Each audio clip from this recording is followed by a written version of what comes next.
एक ऐसे हत्याकांड की बात हम करेंगे जिस क्रूर हत्या ने पूरे देश को झकझोर दिया। बात एक बेटी की है, बात श्रद्धा की है, तो दूसरी तरफ उस क्रूर कातिल की भी है जिसने कोई रहमी नहीं दिखाई, जिसने बेरहम तरीके से, बड़े ही क्रूर तरीके से न सिर्फ श्रद्धा को मार डाला बल्कि उसके शरीर के अनेकों टुकड़े करके रात के अंधेरे में 2 बजे के बाद वो अपने घर से 1 किलोमीटर दूर निकलता था और फिर 1-1.5 किलोमीटर चलकर इसी मेहरौली के घने जंगल में वो पहुंचता था और यहीं पर उसके शरीर का एक एक टुकड़ा वो धीरे धीरे डालता था। 10 घंटे लगे थे, 10 घंटे लगे थे आफताब को श्रद्धा के टुकड़े टुकड़े करने में, लेकिन एक पूरी जिंदगी उसके साथ ही खत्म हो गई। जिस लड़के को अपना सब कुछ दिया, सब कुछ समर्पित किया, उसी लड़के ने बड़े बेरहमी के साथ उसका कत्ल कर दिया। इस क्रूर हत्याकांड में अब पुलिस के सामने बड़ी चुनौतियां हैं। पुलिस भी मेहरौली के इसी जंगल की खाक छान रही है उसके शरीर के हिस्सों को जुगाड़ने के लिए। पुलिस अलग अलग जगहों पर पहुंच रही है ताकि वो सबूत इकट्ठा कर सके, क्योंकि अभी तक जिस हथियार से आफताब ने श्रद्धा को मारा है वो हथियार नहीं मिला है। हमारी ये कोशिश सिर्फ इतनी है कि हर हाल में श्रद्धा को इंसाफ मिले, और श्रद्धा को इंसाफ तभी मिलेगा जब आफताब के किए की सजा उसे मिलेगी। यही उसके पिता भी कह रहे हैं, लेकिन आफताब के किए की सजा उसे तभी मिलेगी जब सबूत इतने होंगे, क्योंकि हमने इस देश की अदालतों के सामने बलात्कार से लेकर हत्या के अनेकों मामले को दम तोड़ते हुए देखा है, सिर्फ सबूतों के अभाव में। लेकिन अब सबूत जरूरी है और पुलिस के लिए सबसे बड़ी चुनौती भी। इसी जगह से आज क्राइम स्पॉट से आप स्पेशल हमारा हल्ला बोल का एपिसोड देखेंगे। हमारे साथ कई खास मेहमान यहीं पर जुड़ेंगे और खास तौर पर हमारे साथ रजत शुक्ला जुड़ेंगे। रजत न सिर्फ श्रद्धा के कॉलेज के दोस्त थे, उनके साथ पढ़ाई की थी श्रद्धा ने, बल्कि वो लगातार संपर्क में भी थे।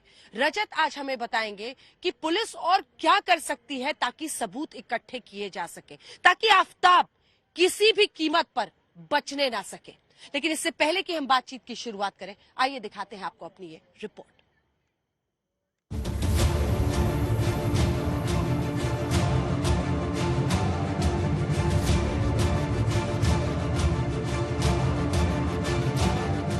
इन्हीं घने जंगलों में श्रद्धा की लाश के टुकड़े मिलेंगे और इन्हीं घने जंगलों में श्रद्धा के हत्यारे की हैवानियत के सबूत मिलेंगे। आफताब से पूछताछ के बाद दिल्ली पुलिस को यही शक है, इसलिए जांच एजेंसी लगातार 3 दिनों से दिल्ली के मेहरौली के इन जंगलों की खाक छान रही है। 15 नवंबर को पुलिस ने पहली बार जंगलों में सबूत तलाशे। अगले दिन यानी 16 नवंबर को जंगलों में सर्च ऑपरेशन चला और आज भी। ये देखिए, जो रास्ता आप देख रहे हैं, ये रास्ता ऐसा था नहीं जहां पर इस वक्त मैं चल रही हूँ। ये रास्ता ऐसा नहीं था, यहाँ झाड़ियां थी। पुलिस जब पहुंची है तो बहुत सारे यहाँ झाड़ियों को साफ किया गया है ताकि पुलिस और अंदर जा सके, तफ्तीश कर सके। और उसके बाद आप देखिए, ये एक रास्ता जैसा बना जिसके माध्यम से पुलिस ने कोशिश की कि अंदर जाकर चेक किया जाए कि कहीं और पार्ट्स जो है, क्योंकि अभी तक श्रद्धा का सर बरामद नहीं हुआ। श्रद्धा हत्याकांड में नए नए खुलासे हो रहे हैं और आफताब की हैवानियत के राज खुल रहे हैं। सबूतों की तलाश में पुलिस के साथ आफताब के फ्लैट पर जाने वाले फोरेंसिक टीम के संजीव गुप्ता ने आज तक को बताया कि हत्या के आरोपी ने कबूला है कि उसने बाथरूम में श्रद्धा की लाश के टुकड़े किए। अक्यूज भी आपके साथ रहा होगा, तो उसने क्या बताया कि क्या कहाँ पे काटा, मारा, ये वो उसमें बाथरूम में काटा। अच्छा, काटता था तो पानी चला लेता था। अच्छा, तो बाथरूम में फिर आप लोग को ब्लड स्टेन नहीं मिला? नहीं, देखिए बाथरूम में तो मिलने के वैसे भी कम चांस होते हैं क्योंकि पानी चलता रहता है। श्रद्धा की लाश के टुकड़े करते वक्त आफताब बाथरूम में पानी चला दिया करता था। शायद यही वजह है कि मई के महीने में आफताब के पानी का बिल ज्यादा आया। श्रद्धा हत्याकांड में रोजाना नए खुलासे हो रहे हैं। अब ये थ्योरी निकल कर आई है कि आफताब ज्यादा पानी इस्तेमाल करता था और उसका जो पानी का जो बिल है वो भी बकाया है 600 रुपए, क्योंकि उसने जो सब्सिडी की लिमिट होती है 20,000 लीटर, उससे ज्यादा पानी इस्तेमाल किया। और इन्वेस्टिगेटर्स ये इन्वेस्टिगेट कर रहे हैं कि क्या ज्यादा पानी का इस्तेमाल उसने इस वजह से किया कि वो कोई सबूत मिटा। आफताब ने पुलिस को बताया है कि श्रद्धा की हत्या के बाद लाश को काटने में उसे 10 घंटे लगे।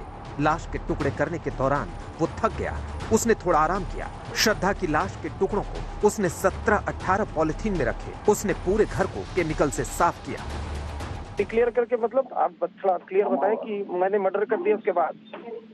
नहीं, वो कन्फेस किया ना कि श्रद्धा इज नो मोर, तब भी वो एकदम नॉर्मल बात कर रहा है। कुछ डर ऐसा कुछ लग नहीं रहा है उसको। मतलब उसको ऐसा कोई पश्चाताप नहीं था कि उसने मर्डर कर दिया? कुछ पश्चाताप नहीं था उसको। आफताब ने पुलिस को पूछताछ में ये भी बताया कि मर्डर के बाद उसने OTT पर फिल्म देखी और फिर ऑनलाइन खाना मंगाकर खाया। आफताब श्रद्धा की हत्या के बाद अक्सर ऑनलाइन खाना मंगाया करता था। आफताब ने एक स्ट्रेटेजी तैयार करी। स्ट्रेटेजी ये कि वो किसी से मुलाकात नहीं करेगा, न घर से बाहर निकलेगा और जो भी जरूरी सामान है उसको वो ऑनलाइन मंगाएगा। तो ऐसे में सबसे पहला काम उसने क्या किया, खाने का जो भी सामान था वो सिर्फ वो ऑनलाइन मंगाता था। और जैसे लगातार ये बात निकल के आती है कि वो 2 लोगों के लिए खाना ऑर्डर करता था। तो एक बिल हमारे पास है आफताब के ऑर्डर किया हुआ, आप देख सकते हैं। इसमें लिखा है नेम आफताब, एड्रेस लिखा है अंबेडकर कॉलोनी छतरपुर। आफताब बेहद शातिर अपराधी है। श्रद्धा की हत्या करने और लाश के टुकड़े करने के बाद भी डेटिंग ऐप पर नई गर्लफ्रेंड बनाता रहा। फ्रिज में लाश के टुकड़े रखे हुए थे और वो कमरे में दूसरी गर्लफ्रेंड के साथ अय्याशी करता रहा। उसने वारदात के सबूत मिटाने में कोई कोर कसर नहीं छोड़ी। खून के छोटे से छोटे धब्बे मिटाने के लिए उसने वैक्यूम क्लीनर भी मंगवाए। अब पुलिस को सबूत जुटाने में मशक्कत करनी पड़ रही है। वैसे ये भी हकीकत है कि वो बार बार अपना बयान बदल रहा है। आफताब को हमने 2 बार बुलाया था, उसको इनिशियली पूछताछ किया था। सेकंड टाइम बुलाया तो उसका स्टेटमेंट रिकॉर्ड किया था। नहीं, उसके जो स्टेटमेंट दिया था उसने, मतलब जो फिल्म इंक्वायरी किया था उसके बाद में उसको जो स्टेटमेंट रिकॉर्ड किया था, उसके हर टाइम उसका स्टेटमेंट में उसको वेरिएशन था, विसंगति था।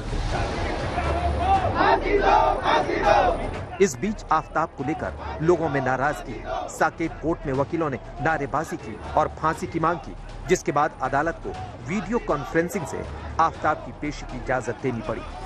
आज तक ब्यूरो।